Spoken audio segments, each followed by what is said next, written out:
naglagay ng buffet. Alam nilang gutom na gutom ako sa biyahe dahil galing ako ng Laguna. Ayun, ang dami-daming pagkain. May mga tuyo, may mga basa, taray. What's your name? Aris. Aris. Ay, gusto ko yung pangalang Aris. Maraming Aris. Ay, mga bata pala. So. Pangalan naman na pinag-uusapan natin. Kayo naman, oh. Aris. I wanna see Aris. Ilan taon ka na, Aris? 17. Ano ba naman yan? Kulong din to, oh. Baka naman may mali lang sa birth certificate. Pero feeling ko 22 ka na. 17 na. Kailan birthday mo? April 17. Oh my God! April 17, Aris ang zodiac sign mo? Yeah. Oh, sabi ko na nga ba eh. Kasi March 21 hanggang April 20, Aris yan. Nakakaloka. Pareho tayo ng zodiac sign. Kasi March 31 ako. Ano ba nilalaro mo dyan kanina pa? Ganun ka na ganun. May hadhad ka ba? Kagwapo-gwapo mo, may hadhad ka. Kinukot-kot mo yung mga masasailang bahagi ng katawan. May girlfriend ka ba? Yeah.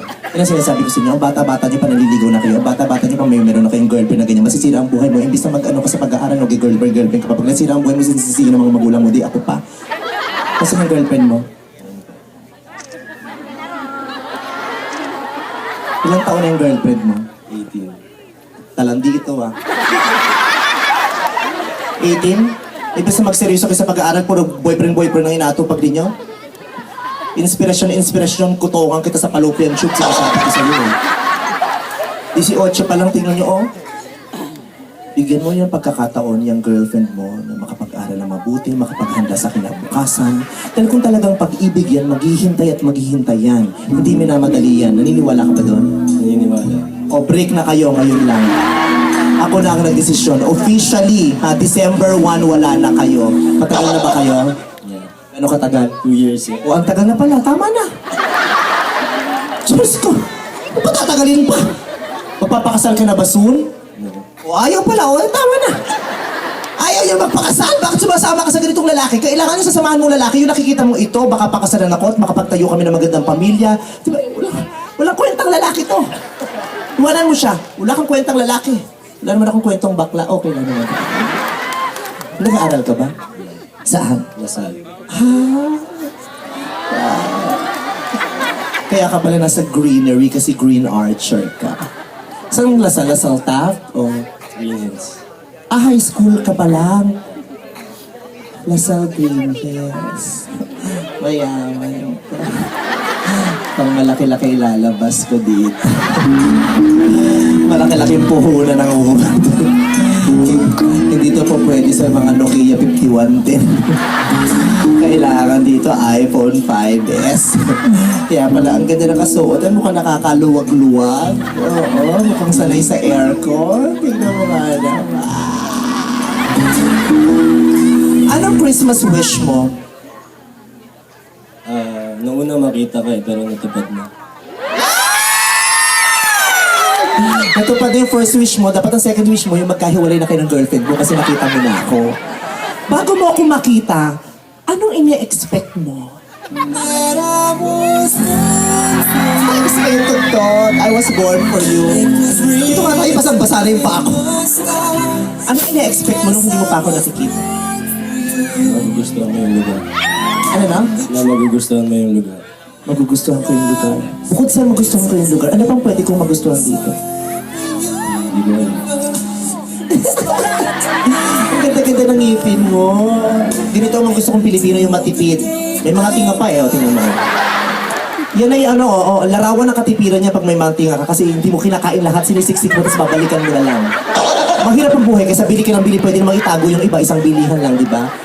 Tapos pag binalikan mo, may ibang lasa pa, di ba? Nakalamang ka. Pag nag-college ka, anong course ang kukunin mo? CPA. Ay, CPA, accountant. Halika, bilangin mo yung mga ibibigay ko sa'yo. Bakit gusto mo maging accountant? Wala lang. Nagda-drugs ka ba? Nagtitrip-trip ka lang? Walang dahilan ng buhay mo? Pag naging malapit tayo sa isa't isa. Hawakan niya yung mukha ko, wag na baka masugat ka. Kung magiging malapit tayo sa isa't isa, hindi mo na kailangan pagdaanan ng hirap ng buhay. Hindi mo kailangan makapagsapalaran sa Maynila upang makapaghanap ng trabaho. Hindi mo na kinakailangan magtrabaho ng 8 oras sa isang araw. Sumama ka lang sa akin, mahalin mo lang ako, wala ka ibang gagawin. Hihiga ka lang, titirik lang ang mata mo, may sweldo ka pa. At above minimum yan. May SSS pa. Basta ako lang ang beneficiary ng pag-ibig fund mo. Anong kulon mo?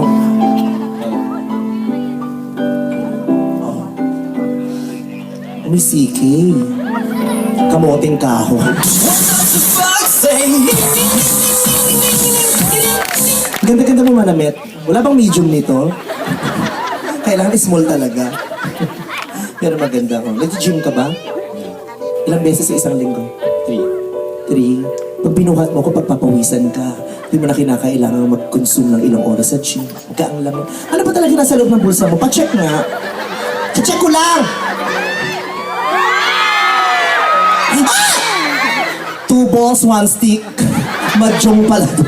Ano? Sulat mo dito mamaya yung phone number.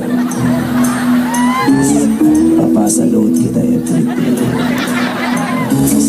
Anyway, number ko 0917-911-1111. Text mo lang may darating na pizza sa bahay. Halika nga rito. 2 years na kayo ni girlfriend. So 16 ka pa lang, magjowa na kayo. Pang ilang girlfriend mo siya? Ang 4. Ang bilis mo naman. Ba't ang dami mo na agad girlfriends? Are you in a hurry? No. Ba't ang dami, mabilis kang ma-in love? Oo. Na-experience mo ba ulit ngayon? Ay, tingnan mo yung daliri ng kamay niya. Nakakaloka. Mas malaki yung akin.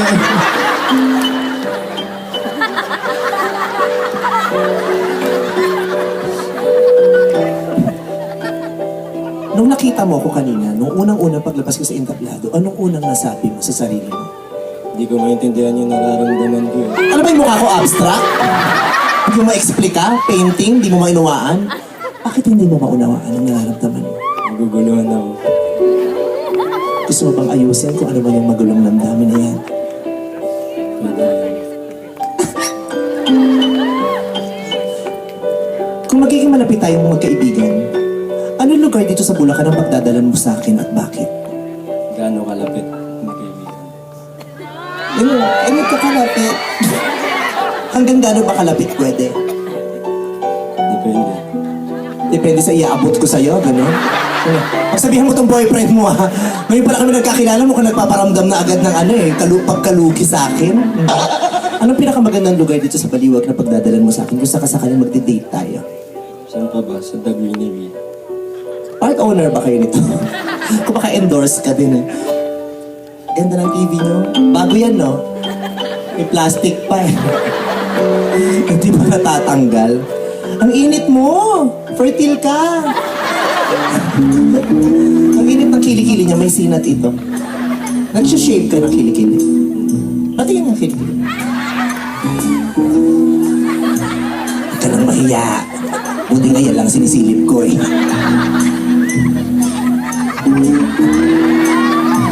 Naamoy na ng girlfriend mo yung kilikili mo? Hindi ko alam. Pati mo alam. Anong naamoy na sa'yo ng girlfriend mo? Hindi ko rin alam. Hininga mo, hindi niya pa naamoy. Dito ka. Ang ganda ng suot niya, oh. Polka dots. Turno kami. Yung mukha ko ang tumurn. Hindi yung damit ko. Magagalit ba si girlfriend mo pag kinis kita? Hindi ko alam. Girlfriend! Magagalit ka ba pag kinis ko tong boyfriend mo? Ha? Konti lang. Konti lang naman pala eh. Batiin na lang kita sa TV. Para makabawi. Sige na, kiss lang sa'yo na nga itong uuwi. Kung na makikinabang nito habang buhay na paminsan-minsan lang ako. Sige na. Kailangan mahalikan ko tong boyfriend mo. Dahil kung hindi, papatira kita sa riding in tandem. Alam ko kung saan ka dumadaan, paabangan kita. Pahablot ko yung buhok mo hanggang makaladkad ka sa highway.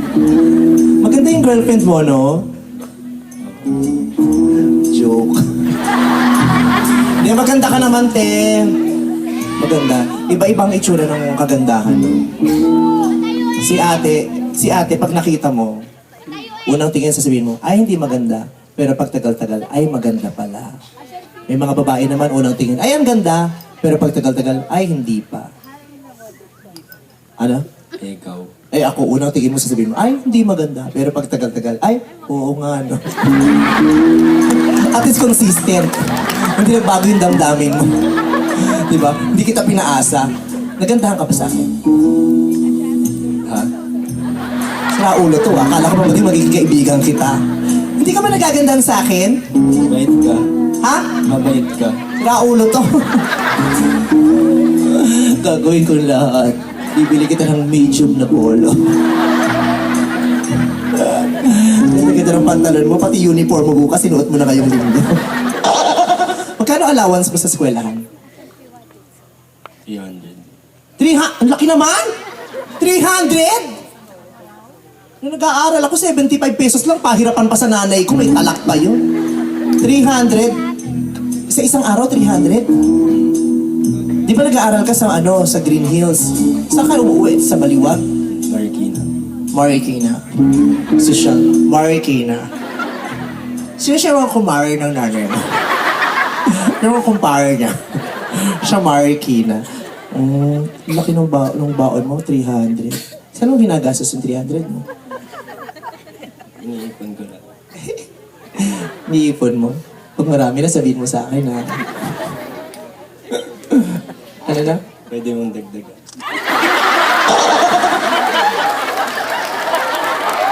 Kung ano tinuturo mo rito sa boyfriend mo! Siguro yan naman tinuturo mo sa kanya pag may tsumi kasi yung badi nga kailangan ganito ha? Ikaw dyan? Pero maganda ka nga pala talaga. No? Mukha kang artista. Maganda siya! Nag-artista ka na ba? Parang napanood na kita. Sigurado na noon, wala ka ba doon? Maganda yung jowa mo kaya hindi na kita agawin sa kanya. Maghahanap na lang ako ng iba.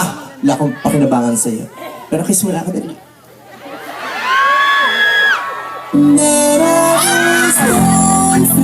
Wala namang mali siya to. Pareho tayong lalaki, tandaan mo. Kung anong meron ka, meron din ako. Baka mas malaki pa. Siyempre, pag ang mukha kabayo, ang sandata, liyamado.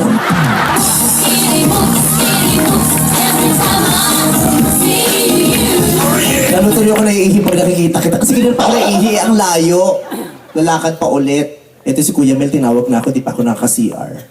Ang hirap pa din pag naiihi ka, tapos bakla ka. Mahirap umihi. Oo, pag bakla ka. Nababasa yung puwet, yung ulo kasi naririto. Kaya pag ihi, hindi lumalabas agad. Paglabas sa butas, papasok sa isa pang butas, ikot lang siya, maikot doon, ikot na ikot.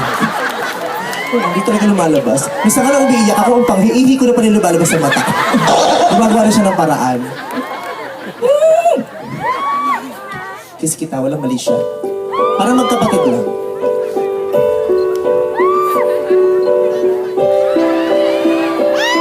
Hoy, kiss lang ha. Pag na-develop ka, problema mo yan ha.